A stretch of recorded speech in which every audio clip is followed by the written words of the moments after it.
Hi everyone and welcome to my channel, and today I'll be reading a multi-character listener by me. By the way, it's really close to the next update and I wanna know who you're all pulling for and if you're skipping and why. Just tell me how you're feeling about this next update and what you've prepared for it. With that said, let's get into it. Venti. Venti is really hard to kind of get things spicy with him. He mostly takes things as jokes, and it's hard to get him to be serious, and let alone excited. So, between being an Archon, wanting to drink some wine, and being a bard in Mondstadt, there wasn't much time for you to do that. However, he knew perfectly how just to steal the night in a way Venti would not be able to resist. Venti loved music, arts, and moreover, he loved dancing. So that's why I've been learning how to dance, some cultural dance of Mondstadt. And when he danced this one dance in front of him, as a song played on the radio, he was entranced. He felt himself freezing in place. He felt like the whole world just stopped revolving, only for him to see you. You were the only one in this universe right now, and if there was anything that Venti wanted in that one very moment, it was to devour you whole. Seriously, you weren't just a snack. No, you were the whole meal, and Venti was a starving man. So it was safe to say that you had some spicy times after this, and you are very glad that your dancing skills and many lessons with Lisa had paid off at last. Now, next morning, you can just go and tell her exactly what happened. Scaramouche. Well, it's quite easy to say that Scaramouche was not very normal, but he was not abnormal either. It was mostly due to the fact that he never dated before or thought of romance.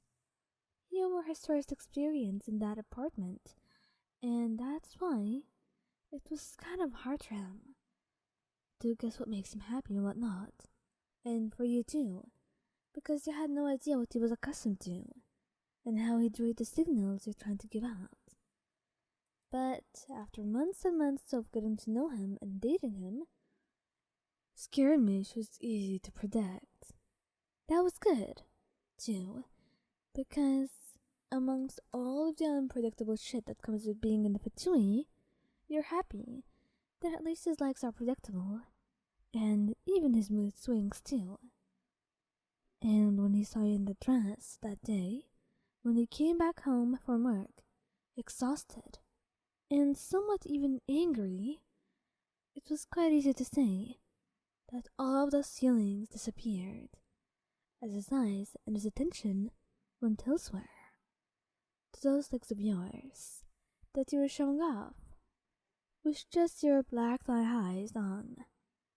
And that's why Scaramouche was so fixated on you the whole time. And it was pretty much horrible then, when you came to sit in his lap, because you're irresistible, and you were sitting right in front of him. Is it fair if he just straight up makes out with you? Or more? Well, the answer here is yes, because when he does, the way you're responding to him, and letting him do as he wants, it tells him more than anything words ever could. And that's why, when he wakes up late, and doesn't go to work next morning, you're completely happy about it, because you're happy that the time was wasted on you instead. The rest of the Harbingers can suck it up, and just march on today without him, because you had an eventful night after all, and it would only be fair if Scaramouche got his beauty sleep. Tighnari? Well. Tighnari is a simple man. He sees you, and he sees something he loves.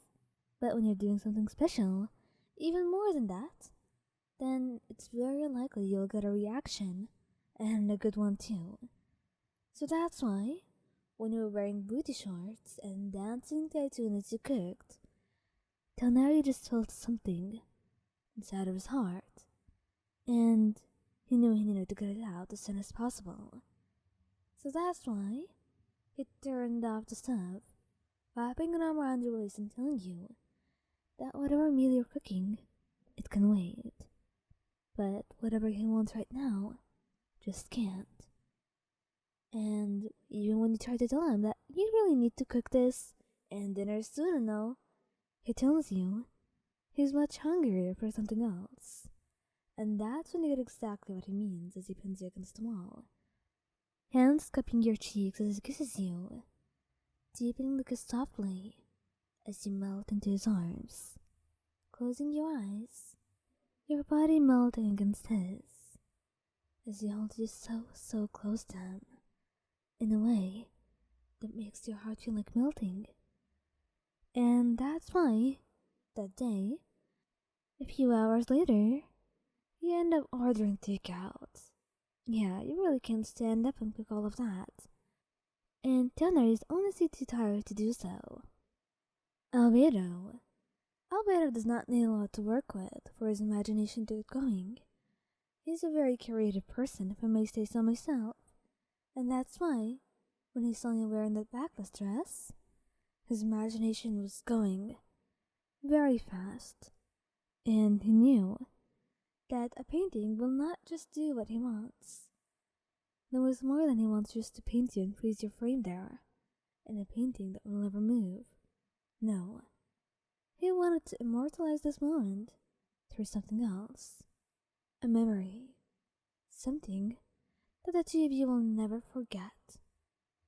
And that's why he kissed you, telling you that if you were willing, perhaps you could forgo the date tonight, forgo the dinner, and go straight to dessert. And, getting just what he means from the look in his eyes, you nod, and the two of you start making out on the couch. And soon enough, making out is just not enough for you. Or, to be more specific, Albedo. Albedo was a patient man, usually, but he was very impatient when it came to things like this. So, honestly, you can't really blame him. You knew him well enough not to. And that's why he immediately carries you to his bedroom, locking the door and mentally thanking himself for thinking to take leave to Jean that day, just so that you could enjoy your time together without worried about being disturbed.